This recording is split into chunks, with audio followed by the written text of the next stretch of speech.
G'day fans, AFL fans around the country. Welcome to Talking Hawks. I've got Rhys here with me tonight. How you going, Rhys? Mate, going well, thank you. Yourself? Yeah, awesome. Looking forward to a bit of a chat around the trade period tonight. So AFL fans, Hawks fans, I'm sure you'll enjoy some of this, but we are obviously passionate Hawthorn fans here at Talking Hawks.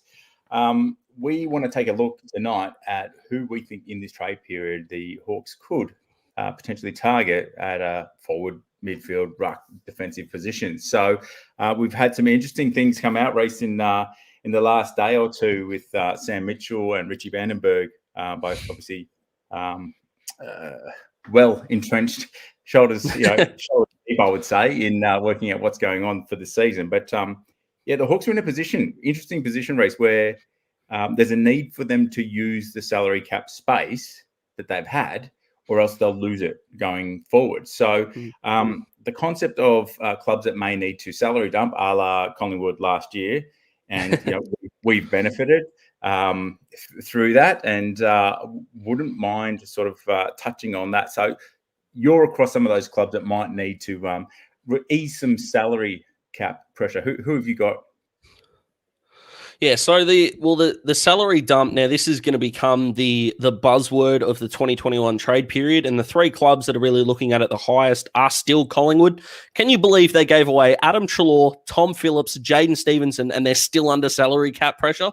I mean, whoever's running the books at Collingwood, I mean, thank you very much. Amazing. Gold Coast are the other club that are in... I think Graham must have wanted a big challenge, mate. Sorry about that.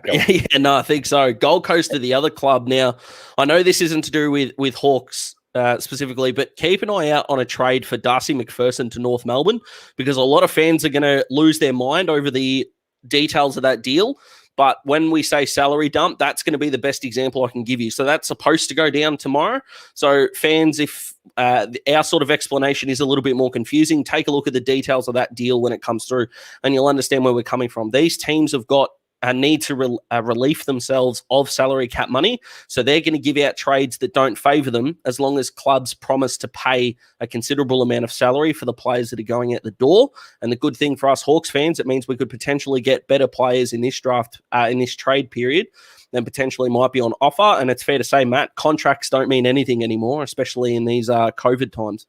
Yeah, if the clubs want to think about loyalty and whatnot, look, the players really are able to have a lot of influence now if they want a particular club that they nominate. So, look, North's in a similar position where they have a lot of space. So this salary dumping scenario will be interesting to watch it unfold. But just before we go into it, we've got Richie Vandenberg came out. Some of the things that he talked about is that Hawthorn is open to a full range of possibilities to improve its 2021 draft hand, including trading future picks and even moving on established players after honest conversations with the playing group. So look, there's a bit of a statement in that. It's well documented that the Hawks want to improve their position on the picks 5, 21, 24. We've really only topped up with Will Day and Denver Grainger-Barras, Talking Hawks' own player that we sponsor. Get on board if you want to join us next year. But look, it's fascinating that the clubs are going to look at all sorts of possibilities. And Sam has really said, actually, one last thing from Richie. Mitchell has made it clear that premiership players, including McAvoy, Bruce and Shields, would be critical in helping teach the young brigade. So no mention of Gunston there in that article from The Age. Sam's also come out in an article in the Herald Sun, I believe.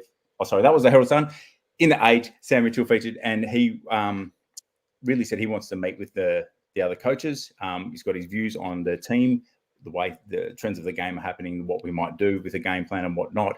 So, but every player will know where they stand. So as a quick summary there from two of the senior folks at the club, obviously passionate former players, it'll be, look, all sorts of things can happen. But tonight we'll focus on, let's start with the forwards race. Before I jump in, anything to add there? Well, I think the relief from Hawthorn fans now, we were all frustrated at the lack of communication when it did come to the Clarko saga, we could almost call it now. So the fact that Richie and Sam have come out and said these things is really a relief, I think, for all of us fans, no matter at what level of engagement that we have when it comes to the footy. So huge tick for the club for doing that. I wish they had told us what players might be on the table or might be coming in would be good. It saves us a little bit of guesswork, but the speculation is what we love. And I'll be working from home tomorrow, so I'll have, trade radio going. I'll have work going. It's going to be a busy week, and I'm looking forward to it. Yeah. Look, and that's all part of the negotiations, isn't it? Look, you don't want to reveal the cards, and Hawthorn's been brilliant in years gone by at sort of keeping those cards close to the chest. So let's just jump in. Forwards. So Jarrod Brander, you've been talking him up for a while now, Rhys. So we've thrown to the AFL website, pulled up some data here. So Rhys, tell us a little bit about Brander. I don't think there's a guy in the competition that's been played out of position more than this guy now. He's a local lad. I think he's from the Geelong area. So back to Victoria as a lull, a way to get him down. That's a big tick. He's got beautiful size and he's a beautiful kick. Now, in West Coast's forward line, since he's been drafted, you've got Kennedy, you've got Darling, and they've seemed to put more faith in the guys like Jake Waterman, or said Alec, but that's his brother. But they've got guys like Jake Waterman, Jamie Cripps, who have got their place in this side, and they've put this guy to a wing, which is just really confusing. I think his two roles that he can play and that he played during his draft year, he has played as a third back and a third forward. So if Jack Gunston, like you said, who wasn't mentioned in Richie Vandenberg's quotes there, if he is the key to, if he goes, then I feel like this guy can come in and I'm not saying play the same role, expecting anyone to be the exact same of what Jack Gunston's given us is a bit ludicrous. But if you're looking for structure and place on the ground, there's no reason why he can't be exactly the same. And when you look at guys like TOB, who potentially might move on, but James Sicily coming back. If we do want Jarrod Brander, he's going to be playing forward for us, I think, because our wing stocks are pretty good. And he is a beautiful kicking goal, even though it did take him quite a few games to kick his first goal, and West Coast went nuts when he did kick it. But he is a buy low and reap the rewards kind of guy. If you're not in the best 22, I'm not sure if you can demand a high pick. I wish we did have a third round pick in the draft, because that seems like a good spot to take him at. I don't think pick 24 will be on the table when it comes to Brander, but maybe a future third would get it done. But he'd be a fantastic acquisition, I reckon. Yep, brilliant. All right, well, so hopefully we get a few early crows in tonight. If we don't, fans, bear with us. But what we want to do, we will be accountable. We will say that when we review it. If we're dead wrong, I'll accept it for sure. Yeah, Egg on Face Awards or Head Wobble Awards, all up for grabs here. So, Mitch Wallis, on the out of this year, 6 games this year, sadly, with the Dogs. I like the lad. He's got a lot of ticker at 186 centimetres. As a small forward, I reckon he's still got a point to prove. And, as we look at these stats, anything in blue is elite, green is above average, yellow average, and orange below. So, Rhys, take it away. He won their goal kicking in 2020 and played 6 games. And it wasn't because he was injured. It's mind-blowing. Look, he doesn't have the best age profile. And to be honest, I think Dylan Moore is probably making us not go after Mitch Wallis, because Dylan was probably playing that sort of role a bit higher up the ground. Dylan seemed like he was good for 19 and 2 for a good 10-week span of the season there. So maybe we've softened a little on that front. But he is another one, like we said, if you're not in the best 22, you're not going to cost a lot. So is he a buy low guy? I think I've probably softened my opinion on us getting him probably since we've seen Dylan erupt. But if we're not paying, a lot for these guys, bringing them in, I don't think there's anything against it. And we do need a second small forward. You would argue if one pocket is Brockies, we know the other one is going to be Punkies, but it's going to be interesting. I probably agree. I think it's going to be a long shot, but we're not going to give up a lot to get him. So he might be one of those buy low guys. He probably goes to a contender, but keep an eye out on him, because for a leading goal kicker to not be in the best 22 is a fascinating watch. So keep an eye out. I would say in doubt, but nothing would shock me at this stage. Yep. All right. And then we've gone for the salary dump option, Alex Sexton. So 186 centimeters. Look, he 21 games this year. If there's an option, because Gold Coast have to squeeze out some salary cap, there's a bit of green there on this chart, Rhys. You've liked Sexton or as an option. So 150 career goals, not too shabby.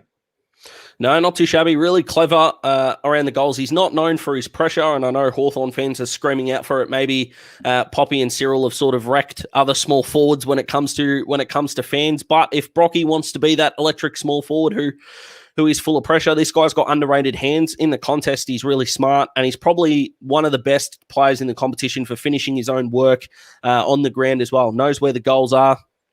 Doesn't like to give them away either. So if he's within range, he's having a ping, which we don't mind. And again, maybe the 21 games means we'd have to get up a little bit more. But like you said, if we're looking at the salary dump and a way that we can fleece some sides, he's one to keep an eye out for, and he probably fulfills a need as a damaging centre forward type of player. Beautiful. All right. Well, let's keep cracking on. So defenders race. Kicking off. I didn't know much about Fischer McAsey, so tell me, mate. He's a big body fella, 96 kilos. We don't see too many that size. So he's a 20-year-old. 10 games, potential. Truly believe I've gone 1 year too early here, because I know Frosty and Kyle Hartigan aren't 30 yet, so I've probably gone 12 months too early. But we were really into this guy before we took Will Day at 13. Adelaide, it was a little bit of a surprise when they took Fisher at 7 in the 2019 draft. So the Hawks were really into him, and I can understand why now. He has been a little bit of a naughty boy off the field, so we do need to keep that in mind. But, Hawthorn have got a culture of whipping boys into shape. Hello, Brian Lake, if you're listening.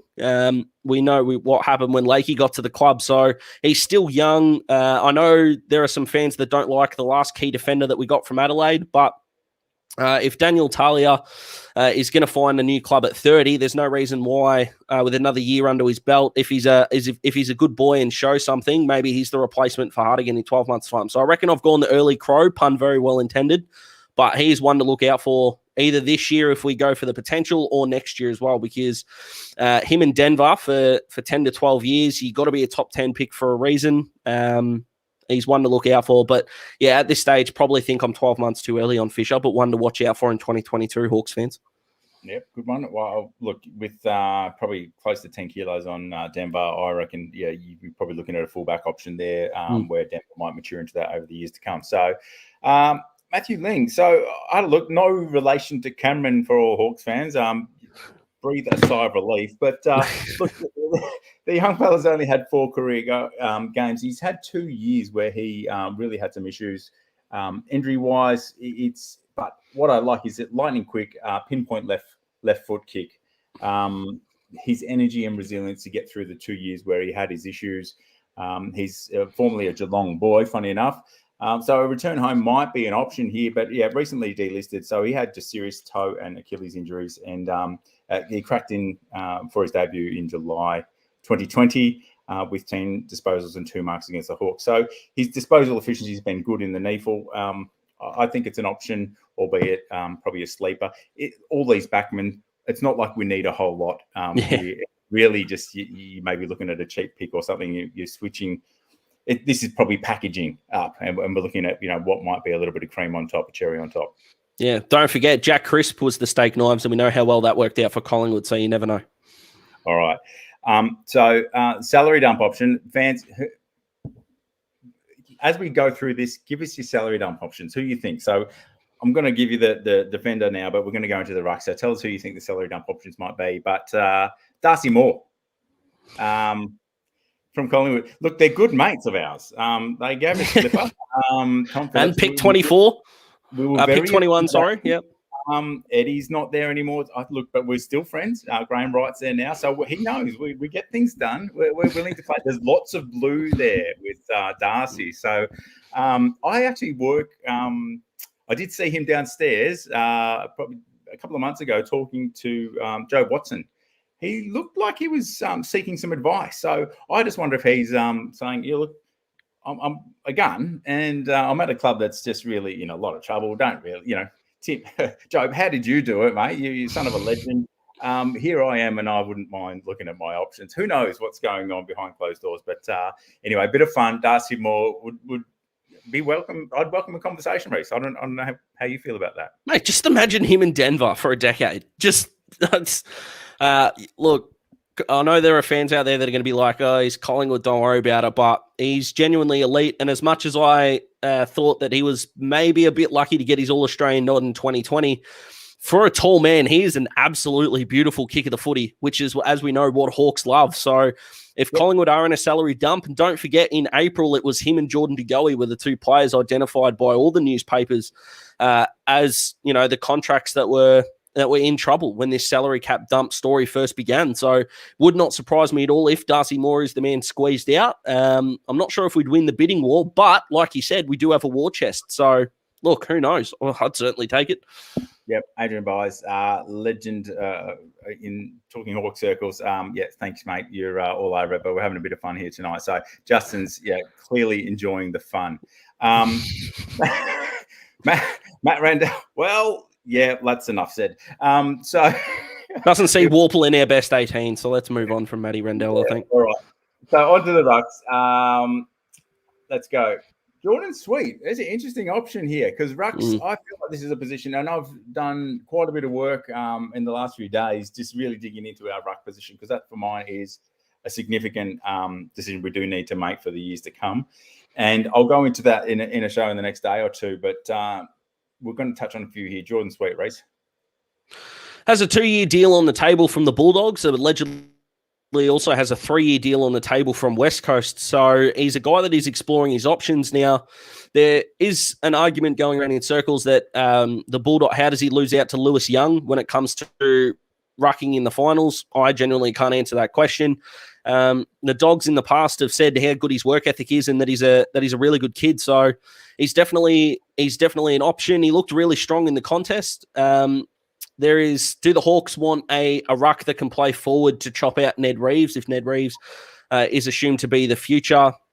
He's probably more of that centre square guy rather than the forward/ruck if that's what the Hawks are looking for. So he's more of a Ned Reeves type than, say, a Callum Coleman-Jones, who would be that forward/ruck that probably fits the type of player that I'm describing here. But again, wouldn't cost a lot if you're not in the best 22. And I've called it the Jack Scrimshaw rule in articles on the Talking Hawks website. Guy, buy low and reap the rewards, and Scrim as a star. And we don't know what Jordan Sweet would bring, but he's definitely an option. Excellent. Maxi Lynch. So you've been talking him up in our circles for quite a while. So he would have to be your favourite, wouldn't he?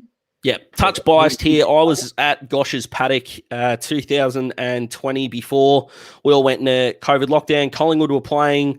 Collingwood were doing training simulation, and I was happening to walk past. And I watched this man for half an hour dominate Brodie Grundy in ways that I don't think I've seen anyone do since Nick Nat did last year. It was unbelievable what he was doing. Has had some trouble with his ankle. I think it's his left ankle that he's had a bit of trouble with, and he's a really good set shot at goal as well. So if we're looking at this is probably another scrimmer rule here. We're going to be buying low. We've got, I think, pick 58, which would probably get it done. I mean, look, if we can get Tom Phillips for a pick in the 60s, they'd probably give us Max Lynch for a packet of chips, and it would be well worth it because he looks a goer, really strong in the contest, and if he's a good kick for goal as well, bring him on. Bring him in. So any understanding, Rhys, from you on why he's had only 2 games this year? Nathan Buckley really likes Darcy Cameron for reasons that, if I'm honest, I don't really understand. Darcy's probably the better forward, so maybe he fits the forward/ruck role a touch better. But yeah, I can't really answer that. I really like the look of Lynch, so I'd be more than happy to have him on board. And him and Ned Reeves would be, taking over from our skipper and Jonathan Segler, who's, along with Jack Gunston, is probably the most important domino when it comes to Hawthorn in this trade period. All right. Well, look, we've got Rob Harvey in now, so I don't know whether he got his 2 games under Harvey coming in for Bucks. But look, if you haven't guessed it by now, look, we've got friends there at the Kais, so here's a salary dump option. Yeah. This is the man that probably I'm taking the most P1SS here, but look, this is the guy that really his contract caused a whole lot of grief. Really did. Look, if they're jack of him because he's, caused all of that, then look, there's open arms. And look, if Rhys, I don't know. Look, we're gonna have to overpay for him. I understand, so we can give Collingwood the pick that they gave to us. That's fair, isn't it? All right. Well, pick 21, surely. As Richie said, we're open to all sorts of options, and it's good to dream. But you do make a good point, and I reckon it's maybe whether this is the show or not to talk about it or not, but Brodie Grundy is what's made Collingwood get into this, and it's not been spoken about enough. So it's something I'm really passionate about. I'm not saying it's Brodie's fault, not at all. It's the Collingwood Football Club's fault for giving a Ruckman 7 years at $7 million. 7 years. We can pay out futures and all of that. You can back in front end contracts. Look, there's lots of flexibilities. Don't see it happening really, but anyway, it's fun tonight. So on a serious note, though, Ely Smith, take us away, mate. Yeah, the big Ely. So this is I don't think I've met a more unlucky emergency in my life. So I think he's been named as emergency for Brisbane 9 times in his career. He was actually meant to come in as a late inclusion for a game last year and rolled his ankle in the warm-up. So I feel like if he can actually get out on the park somehow, we might have to wheel him out in one of those Hannibal Lecter hand trolleys just to make sure that he's fit. But from there, this kid's a bull, really good size, really good shape on him. He was playing halves of games in the VFL, not the NEFL, last year, just because he was usually the playing emergency for Brisbane. So his numbers at VFL level are a bit maybe skewed, and that is why. But he's another one, a bit like Jack Scrimshaw, I think, that's just begging for an opportunity, and it's not for the lack of quality of the player that he is, but you look at Brisbane's midfield, you got a Brownlow medalist in Lachie Neale. Jared Lyons was top 10 in the Brownlow this year. Jared Berry's a really good player, even though he was injured. So you've got a core of Brisbane midfielders there that it's really tough to break into, and he could be looking for another opportunity as well. So another one that you would buy low, and then he would just skyrocket. I'm a big fan of Ely, and I was when he got drafted as well. Underrated user of the footy and sticks his tackles. So if Conor Nash probably didn't evolve into the role that he had, this would become a bit more real, but I think the Hawks might stick with Connor, as we know, and it might be a bit more difficult to get Ely, but he's one that, like I said, we can buy low on and go from there, but I really like him. I know Ely was training the house down in the pre-season and put on a lot of weight as well, so they were pretty excited, and then he's got no game, so mystery. All right, other midfielders, Brodie Kemp, interesting. Yeah, he was... trouble. They've done some moves already that put him in more trouble. Yeah, well, how is he going to get a game in that midfield? Because he is a half forward. I know he's listed as a defender, and I think because the last couple of games he had in his draft year, he was played as a defender, but this man is not going to be played as a defender. He's not going to get into that midfield now with Cripps, Walsh, Hewitt, Chera. They kept Matt Kennedy, and we don't know what's going on with Paddy Dow and Lachie O'Brien. So it's going to be a difficult squad there to get into, but he's the epitome of X Factor, and Carlton took him for that reason because he had an ACL in his draft year and didn't play, and Carlton still used their first-round pick on him. So he was a really highly touted youngster when he was 17 as that explosive X Factor half forward. Again, Dylan Moore has maybe made this a bit more difficult, but you know what I've said in the past, if you're not in the best 22, we're not going to be paying a lot for these guys. We know we want to improve our draft hand, so he's not going to cost us a 21 or 24. A change of environment might get him better luck when it comes to injuries. But by all reports, his knee's all right. He's really explosive, a beautiful jump, a good user of the footy on both feet, and a really good kid, they reckon. So they're all ticks for me and someone that should be looked at for sure. Yeah. Very good. Well, look, I don't know about this next one, but I was on him last year. It seems like he might remain in the hoops, but Charlie Constable, geez, I would have a good look at him because it's been very stiff, I think.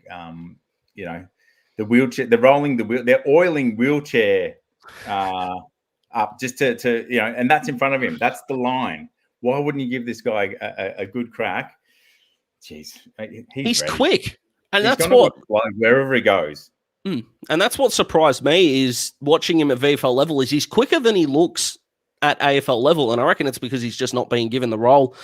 There's nothing that sort of breaks our hearts as footy fans as watching half forwards that should be midfielders. Hello, Darcy Parish, if you're listening, Essendon. Well done. You finally figured out where he can play.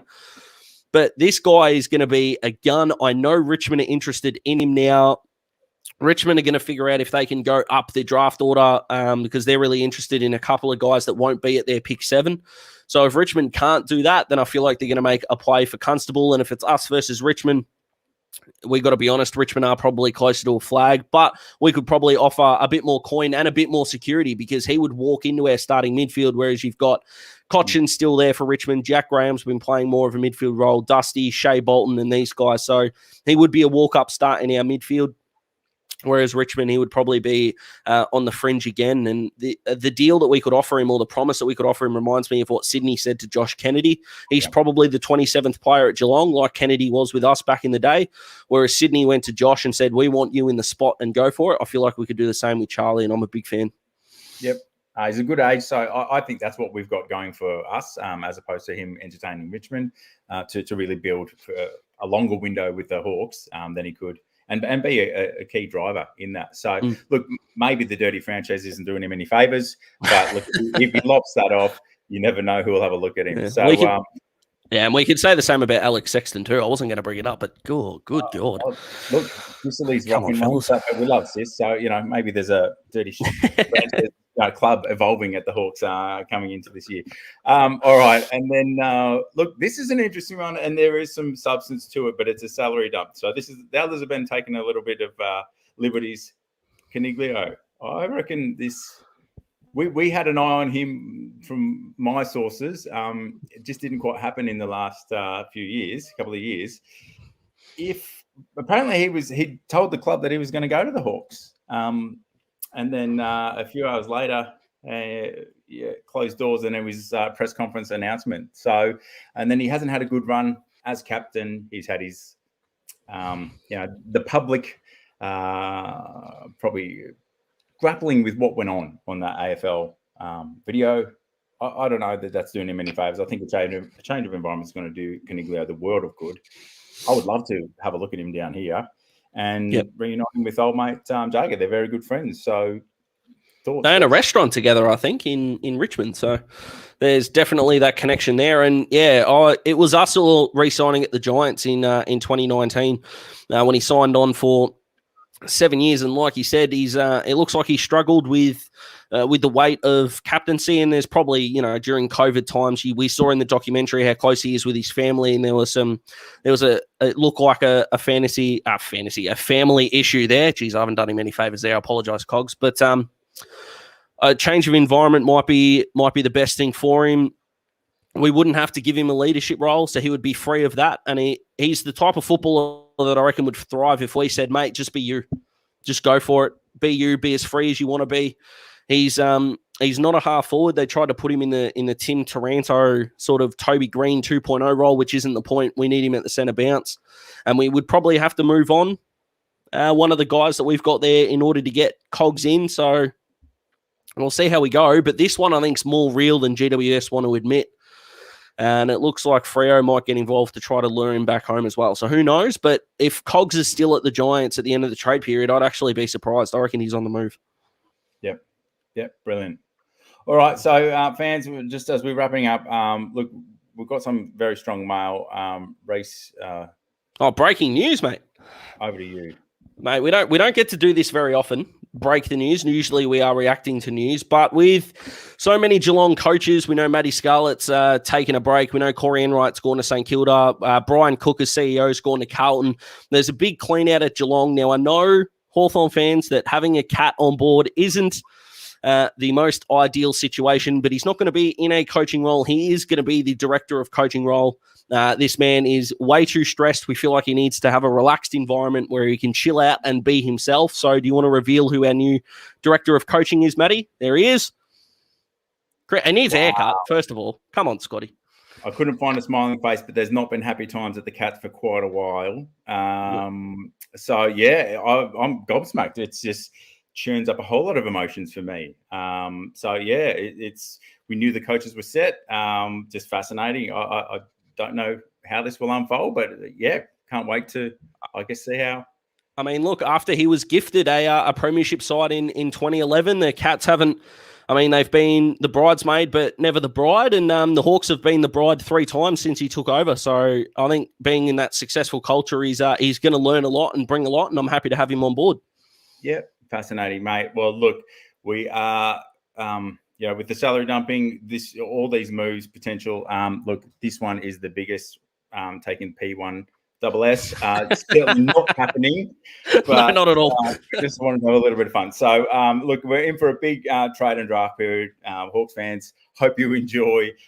We'll be tuning in, doing a number of different sessions throughout. But yeah, we've got a few other videos already on the draftees. Check them out. Some with highlights, and yeah, getting a lot of interest. So it's all going to change and shift as it goes. We'll be just on the edge of our seat with all of you, and let's see the Hawks set themselves up for a really big period of success. So thanks tonight, Rhys. Thanks for joining us, everyone. Thank you. We'll catch you all very soon. See you, Hawks fans. Take it easy.